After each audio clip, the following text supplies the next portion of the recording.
Hello and what is going on, lovely people of the internet? It is Hootmoney here with another video for you guys today. Today we're going to be going over SmileDirectClub or SDC stock. It recently had its earnings on Monday, which did not turn out too well. As of earnings, it was down about 25% on the day, but now today we're getting a slow but sure recovery as this stock is currently up about 5.49% as we speak. So with SDC right now, I wanted to go over what exactly we did wrong, because this was a play that I was bullish on. I became less bullish as there was more distraction plays and there was other higher conviction plays. I actually ended up selling most of my SDC shares, but I did make it an option play on earnings. So I want to say what exactly I did right with that, what exactly I did wrong, and how we can learn from that in the future so we don't make this same mistake again. So if you guys appreciate this type of content, I highly appreciate those early thumbs up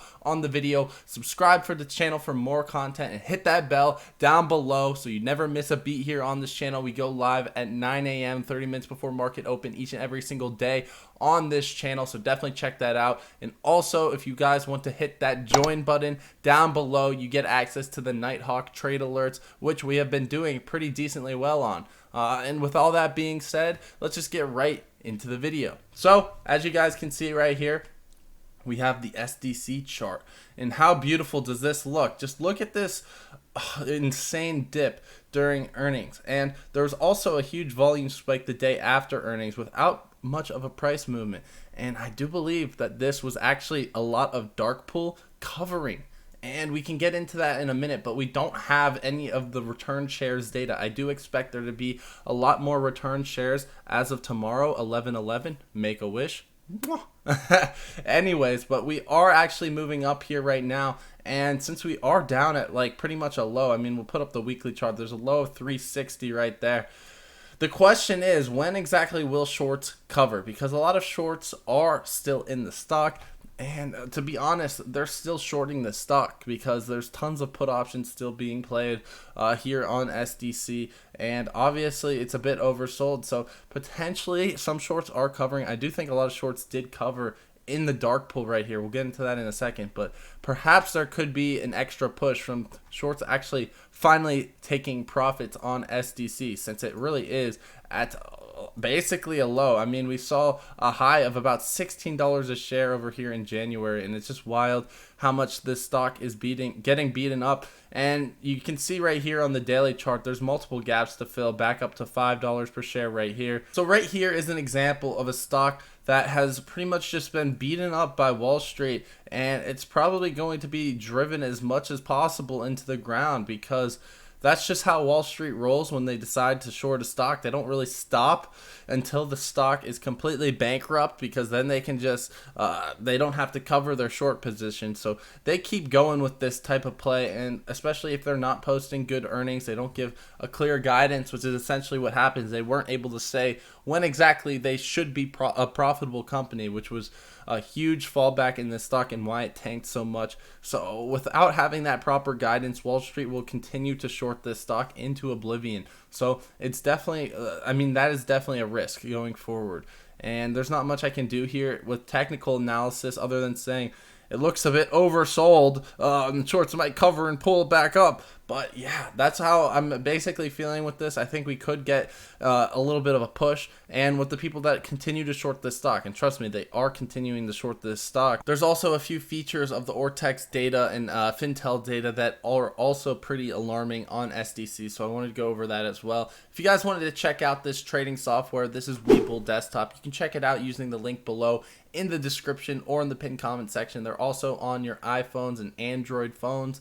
So you can do technical analysis on the go. They also have everything you need for a full financial fundamental analysis, like the news, financial statements, analyst ratings, order flow, level 2 data, pretty much everything you need to do a full financial analysis of a stock. So check it out. If you deposit at least 1 penny on their platform, you get up to $2,300. So it's worth checking it out. Again, links in the description or pinned comment section. But without further ado, let's just get right into the video. So as you guys can see, SDC, it used to be up here in the top 10. Now it has dropped down very, very far below. So obviously it doesn't have the biggest short squeeze risk because it's not a stock that is trending upwards. So that makes sense. But it still has very, very good short interest mechanics right here. And you guys can see on Ortex, again, another 3.36 million shares were borrowed today. Only 600,000 returned. So this is what I mean. People are continuing to short this stock. They are going to keep shorting this stock into the freaking ground, and that's what Wall Street does. That's how Wall Street rolls.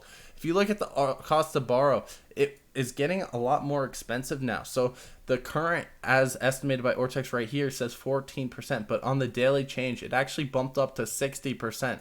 So this is where it's going to get a little bit tricky for shorts, and this is why I might think that there could be potentially a push, but I'm not going to make any promises. Obviously, I've predicted SDC wrong. And yeah, but the cost to borrow is coming up. The utilization is at a full 100%, and they're continuing to short the stock. I mean, 40% of the stock being shorted is insane. You also have a high days to cover, about 3 days to cover. So all of these actual short interest data is perfect for a short squeeze. We just don't have an uptrending stock. So that is literally the only reason, in my opinion, why we are getting this. But I do think that eventually we will fill that gap back up to $5 per share, because usually we do get gap fills. Anyways, you can see on this chart right here that utilization has reached the top. It's been pretty much plateaued at 100% utilization, so obviously no short squeeze has occurred. Average age on loan is now coming back up, 43 days on loan, so you can see most shorts have made money on SDC, which is unfortunate.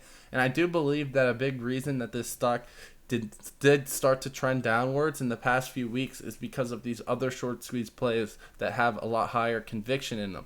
So with that being said, let's get into the Fintel data, because there's some things here. You can see right here it's an 85 out of however many short squeeze stocks. Barely any shares available to be shorted. Only 20,000 right now, which is why this borrow fee has been coming up. And you guys can see as of 42 minutes ago, it was at 36% borrow rate, but now it's at 64% on Fintel. So they're really running out of shares. Like it's getting hard to borrow, which is why that could potentially force some shorts into covering the stock. Looking at the combined short volume ratio, we have some weird values right here. It ranges from a high of about 58 right here. We had a spike up on 11.8. So on Monday, it was about 52% short volume on the day of earnings. I wonder why. But then the next day, it comes right back down. It was tons and tons of dark pool volume as well. But I want to just get into the options flow to see what exactly is going on, and then we can get into the dark pool data as well. Here we have the whale flow. This is just as of today, so the day is not over. There's still about 2.25 hours, so about 2 hours left in the trading day. But most of these bets are still pretty bearish, and they're going for in the money put options, which essentially is just like shorting the stock. So they're expecting this stock to continue to go down, and we can show the charts right here. It's pretty much 86% bearish. So the bears know that most of the retail bulls are out of this stock at this point, so they are going to continue to do their thing and drive this stock price down until they go bankrupt. I mean, I think Wall Street is essentially betting that they're not going to replace Invisalign whatsoever, and they're going to end up going bankrupt. And that's just the sad corruption. They want to drive it to the ground, but what can you do? They're going for the $5 and the $8, so they're going deep in the money and looking to add some synthetic short interest through the use of put options. You can also see the bid side right here. There actually was some put selling as well, so some people are selling these $5 puts, and this is actually a pretty unusual trade. You're getting all of these selling of the $5 puts. These are already up in value right now because the stock price has been going up, but that is also a very good sign. But there also has been selling of these in the money call options, which you're seeing right here, and that is essentially a bearish bet. Another way of adding some synthetic short interest. We can go into the historical flow right here. We had a nice options flow leading up to Monday and Tuesday, so the day of earnings and the day after. I actually made about 50% profit on the options that I bought on Monday morning just because there was so much demand for them leading up to earnings, and then the next day they were down 90%. So I made 50%. I couldn't cash out the options. I would have cashed out most of them. I would have left a few, but I would have cashed out most of them because 50% return was beyond what I was expecting from them. So I would have cashed those out, but I couldn't because of pattern day trading rule. Another way that Wall Street decides to screw over retail. But yeah, you can see the call option volume was up a lot on Tuesday. That was a lot of people selling their call options. So you can also see the 10 biggest option trades here, as well as the dark pool volume. And this is what I wanted to show you. So on Tuesday, November 9th, we had the highest dark pool volume that we have pretty much seen over the past few months. And I wonder why. Perhaps it was short sellers covering their stock. You can see right here, there was tons of volume and not much of a price move. And typically what happens when someone trades on the dark pool, the purpose of trading on the dark pool and covering your shorts on the dark pool is so that it doesn't make a huge move in the price. So you can see this first hour was extremely volatile and the price didn't move that much. So I do believe that tons of dark pool activity was going on at market opening, capitalizing off that increased volume. So what essentially could happen is that they buy back these shares on the dark pool. It doesn't show up in the order book right here on the level 2 data. So in results, since retail's not seeing that, the market won't go away from that price. It won't really affect the price of the stock too much. It'll just silently be filled in the dark pool. And that is exactly what I think happened right here. It should have obviously moved up the price. I mean, any short covering should move up the price, but these people weren't in a position to be margin called because they are up so much. I mean, you can just see how much they could have been up on this position. So there was no reason for them to just slap the ask to cover. They could have just placed an order, gets filled in the dark pool slowly but surely, and doesn't affect the price too much. So that is another risk. Now that we know that, we can see that this is a downtrending stock. A lot of shorts have actually made a lot of money by shorting this stock. You know that a short squeeze is probably less likely to occur because they can just use the dark pool to cover rather than being forced into a margin call or anything like that. So I do expect that is the reason why there was tons of dark pool volume. And we can not make that mistake in the future. And also in the future, if there is a stock that is down a bunch, where shorts have tons of leverage, where shorts are in no position where they would get margin called, such as SDC, maybe that's one to avoid, right? We always have to go back and see where a majority of this short interest was accumulated. And if it's a stock like SDC where shorts have tons of leverage because the stock is going down, they're less likely to get margin called, and they're more likely, again, to cover on the dark pool and not really make a huge price jump. Anyways, you guys can see the top option trades of today. The biggest one was a 2022 414, so April 2022 put option was the $4 strike price. So this person expects that the price of the stock will go below about $3 per share because that's how much this contract was at the time. You can also see the next few were selling a put options. So this one is these are bullish strategies. And again, the $5 selling of the 11-12, you can see it right here as well. Those were some unusual trades. So they were obviously expecting to get that gap fill. I mean, there is probably going to be a gap fill if we go back to the daily chart, back up to about $5.12 at some point. But after that, I probably think it will come back down. I got to be 100% honest with you. But you can definitely play that gap fill. And by selling a put option, that's a way you can get it. Also, the last four were buying of call options. And a lot of these are short dated as well. So that's another way to get exposure to essentially the stock going up. So the 10 biggest option trades were actually 70% bullish, which is a good sign. And I do believe it's because they're looking for that gap fill back up.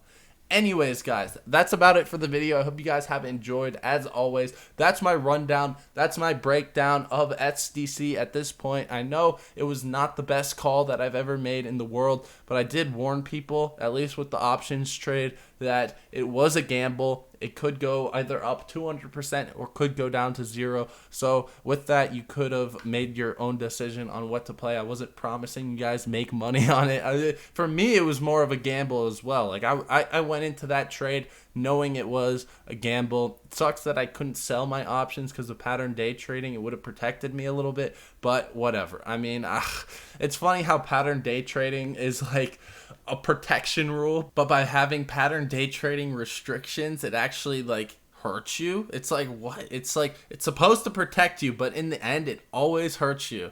And I mean, I could complain about pattern day trading for so long, but that's not what this video is about. This video is about SDC, so look for that gap fill, but also know that shorts do have leverage and they will likely cover on the dark pool because they're in no rush to really cover when they do have tons of leverage. If the stock is trending upwards like Progenity, that's where shorts are going to be forced into margin calls and be liquidated by their exchanges. So it's a completely different situation, and knowing this from here on out, we can make plays accordingly, and we will know how exactly shorts are going to play this from their end. So I hope you guys appreciated this video. If you guys did, leave that like on the video, subscribe for more content, and hit that bell down below because we go live 30 minutes before open each and every single day. And yeah, that's about it. If you want to join the trade alerts, you guys can hit that join button down below. Nighthawk trade alerts, you also get a private Discord. And obviously, if you ever post in that Discord, I will respond to you. I will help you. Everything is the highest priority with the Nighthawk users. So hit that join button down below. And that's about it. Hope you guys enjoyed. I'll be seeing you guys next time. Peace.